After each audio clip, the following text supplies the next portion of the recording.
เราเคยได้ยินเรื่องเทพของแต่ละทวีปไหมคะเดี๋ยววันนี้เราจะมาคุยกันค่ะ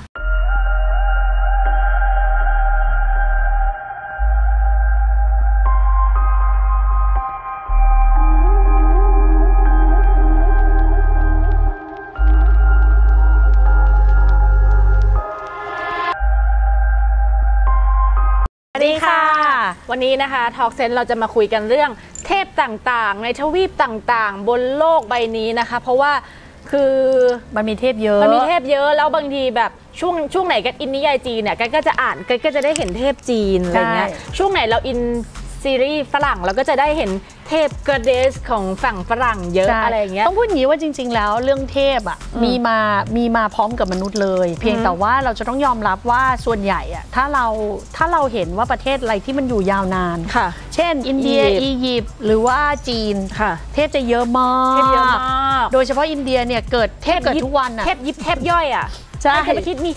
เทพล้างจานเทพหยิบน้ำเทพคืออะไรกันไม่รู้คือต้องบอกอย่างนี้ว่าถ้าเป็นเทพหลักๆส่วนใหญ่ก็จะเกี่ยวกับสี่ธาตุเทพไฟเทพลมอะไรอย่างเงี้ยนะคะซึ่งทุกทวีปมีเหมือนกันหมด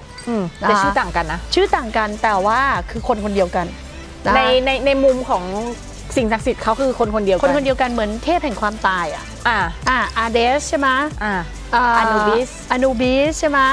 แล้วก็บ้านเราก็พญายมยมบาลอะไรอย่างเงี้ยคือจริงๆก็คือคนเดียวกันเพียงแต่ว่ารูปลักษณ์ต่างไปความเชื่อต่างไปวิธีเรียกต่างไปคน storytelling แต่ละทวีปใช่ทีนี้ถามว่าถ้าอยากไหว้หรืออยากทำอะไรมาว่าให้ช่วงนี้โควิดด้วยเนาะก็เอาเป็นว่าเราให้อย่างนี้ดีกว่าถามมาว่าชีวิตมาไหว้ถ้าอยากได้เงินไหว้ใครบ้างอย่างเงี้ยง่ายกว่าม้ามองว่าถ้าถามม้าข้อที่หนึ่งเลยม้าไหว้รอ3นั่นคืออันหนึ่งใช่ไหมคะรัชกาลที่3ของประเทศไทยค่ะคนที่2ที่ม้าจะไหว้คือแต่ต้องเข้าใจตรงนี้ก่อนนะพระศิวลีเนี่ยเขาเป็นผู้มีลาภมากที่พระพุทธเจ้า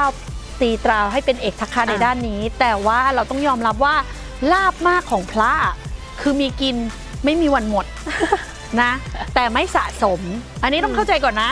ดังนั้นเนี่ยม้าชอบพระศิวลีเพราะว่าเวลาไปไหนเนี่ยไม่อดเหมือนที่พระพุทธเจ้าถามศิวลีมาด้วยหรือเปล่าถ้าศิวลีมาด้วยคือไม่อดตายแน่นอนดังนั้นเนี่ยม้าก็เลยไหว้ศิวลีเพราะเหตุนี้แต่โลภมากไงเราไม่ได้อยากแค่พอกินเราอยากมีเยอะทีนี้หลายคนเนี่ยไปไหว้พระสังฆจายใช่เพราะว่าทุกคนเข้าใจว่าพระสังฆจายเนี่ยมีทรัพย์เยอะมีจริงๆไม่ใช่พระสังฆจายเนี่ยคือพระมหากัญจานะในสมัยพระพุทธกาลเขาเป็นคนที่พูดเก่งคนเราเนี่ยเราจะต้องยอมรับว่าคนจะเชื่อถือหาเงินได้ขายของได้คือต้องพูดเก่งไงนึกออกปะทีนี้ถ้าเราไหว้แต่ละคนน่ะแล้วเราไหว้ผิดเช่นขอเงินเขาคงให้มึงหรอกคืออย่างสมมุติไหว้พระสังฆจายเนี่ยต้องขอว่าขอให้หนูรู้วิธีพูดเป็นขอให้พูดแล้วมีคนเชื่อไปพูดกับพระศิวลีก็ต้องขอแบบว่าขอให้หนูไปไหนแล้วเทพรักมีกินไม่อดแต่ไปหารอ3ก็คือขอให้กูขายของรวยหาเงินเยอะอะไรอย่างเงี้ยรู้ช่องทางใช่คือถ้ามาก็จะเป็นแบบนี้แต่ถ้าเกิดว่าเป็นคนที่ทำสวนทำไร่มาไหว้พระแม่ธรณีหรือเดเมทีเพราะว่าเดเมทีคือเทพแห่งความอุดมสมบูรณ์ใช่ก็คือเคยเจอเขาตอนไปยุโรปเคยเจอก็เลยกล้าพูดดังนั้นเนี่ยถ้าเป็นพี่อ๋อก็จะไหว้อันนี้เพื่อที่จะทำให้อะไรทรัพย์ในดินของพี่อ๋ออุดมสมบูรณ์แล้วถ้าเป็นคนไทยเดี๋ยวนี้แบบอยู่บ้านโควิดเงาอยากจะมีแฟนอยากหาคู่อะไรอย่างเงี้ยอยากหาคู่เหรอที่แบบเอาไม่ต้องหาคู่ก็ได้เอาแบบมีคนคุยให้คลายเหงาอะไรคือมาพูดตรงๆนะถ้าเกิดใครไปอ่านประวัติเนี่ยอย่างวีนัสเนี่ยถือเป็นความรักใช่ไหมเทพแห่งความรักแต่ม้าไม่ชอบเลยเพราะอะไรรู้ป่ะเพราะวีนัสมีผัวไปเรื่อยเลยคือต้องเข้าใจก่อนว่าคำว่ารักกับไลฟ์สไตล์ของเขาก็ได้ก็แล้วแต่ไลฟ์สไตล์ของคนคือม้าไม่ชอบความรักที่ฉาบฉวยไงเรื่องเกี่ยวกับเทพเจ้ามันมั่วกันตลอดมันถึงจะบอกไงแต่จริงๆถ้าถามม้าไม่ต้องกี้อย่างเดียวนะของไทยก็มีนะใช่พามาถึงยกตัวอย่างง่ายๆเลยพวกพาทิตอะไรพวกเนี้ยแบบมันก็คือมาพูดอย่างนี้ถ้าม้าถึงได้บอกพวกเราเสมอว่า เวลาไหว้ต้องถามก่อนว่าไหว้เพื่ออะไรทีนี้ถ้าเป็นแม่บ้านอยากหาผัวมาเลี้ยงงี้พูดงี้เลยนะพูดอยากหาผัวมาเลี้ยงแล้วก็อยากมีครอบครัวที่แบบมีลูกดีมีผัวดีม้าบอกได้เลยม้าไหว้องค์เดียวเลยเป็นองค์เดียวจริงๆที่ม้าลงทุนถึงขนาดไปกราบคุณลุงว่าช่วยทำให้อ๋อหน่อยเพราะว่าอ๋ออยากได้แบบนี้คืออ๋ออยากได้ทุกอย่างสมปรารถนามีลูกมีผัวดีมีอะไรอย่างเงี้ยในเหมือนกับในแบบชีวิตของผู้หญิงคนนึงก็คงอยากได้แค่นี้ดีมีลูกดีใช่ก็คือพระนางสุชาดาใช่ม้าก็คือไหว้แค่นี้จริงๆนี่คือความรู้สึกนะเพราะว่าเรื่องหาเงินก็ให้สามีจัดการไปใช่อยากได้แบบนี้จริงๆกับอีกคนนึงนะคะที่คนส่วนใหญ่ไม่ค่อยรู้จักแต่บอกได้เลยว่านางสวยนางฉลาดแล้วก็นางเก่งนะคะสองคนสิก็คือพระอุบลวรรณากับพระเขมา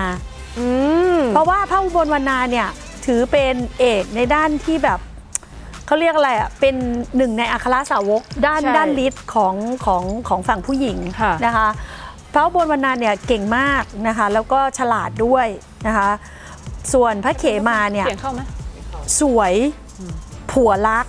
ผัวหลงแล้วก็เลยอ่ะกูไหว้แค่นี้ก็แฮปปี้แล้วไหว้คนที่เขามีเด่นในเรื่องนี้คือเวลาเราอ่านประวัติแล้วเราสามารถไหว้เขาเพื่อให้เราเป็นอย่างเขาอ่ะมันได้ไงแล้วมันมีเทศนี้ด้วยนะมันมีช่วงนี้คือแบบ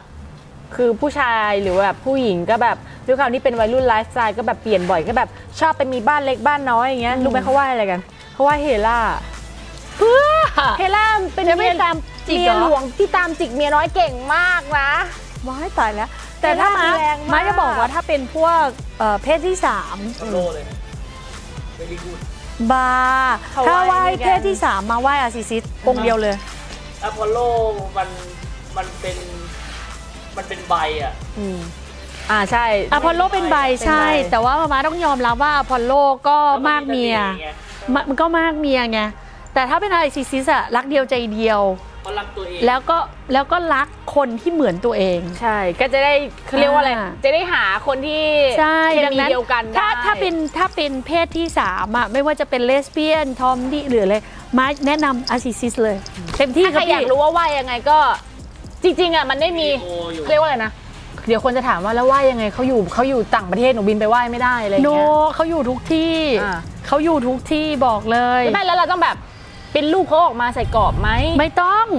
แค่คิดเลยพวงมาลัยให้เขาแค่คิดเลยว่าถ้าหนูได้อันนี้เดี๋ยวหนูให้อันนี้ถ้าหนูได้อันนี้เดี๋ยวหนูนั่งสมาธิให้1 อาทิตย์จบให้ท่านเทพคนนี้แล้วก็โฟกัสไปที่เขาใช่แค่นั้นเขารับรู้แล้วมันเหมือนคลื่นวิทยุอ่ะ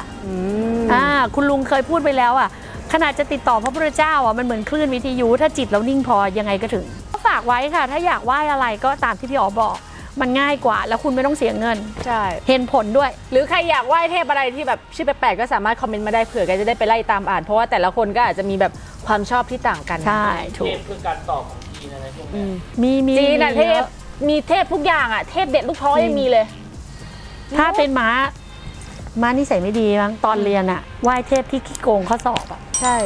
คือครูไม่ใช่คนขยันไงไม่ได้ไหว้เทพที่ตอบไหว้เทพที่โกงข้อสอบใช่โกงเราต้องเนียนนะต้องเป็นเทพที่แบบต้องเป็นเทพที่แบบประวัติที่แบบไม่เคยโดนจับได้อะไรเงี้ยไหว้ของแอฟริกาเป็นเทพแมงมุมเทพแห่งการหลอกลวงทริกเกอรี่เนี่ยมันก็มีหมดอ่ะไล่ๆอ่านดูแล้วกันช่วงนี้โควิดว่างๆก็อยู่บ้านก็เปิดไล่ดูได้ใช่นะ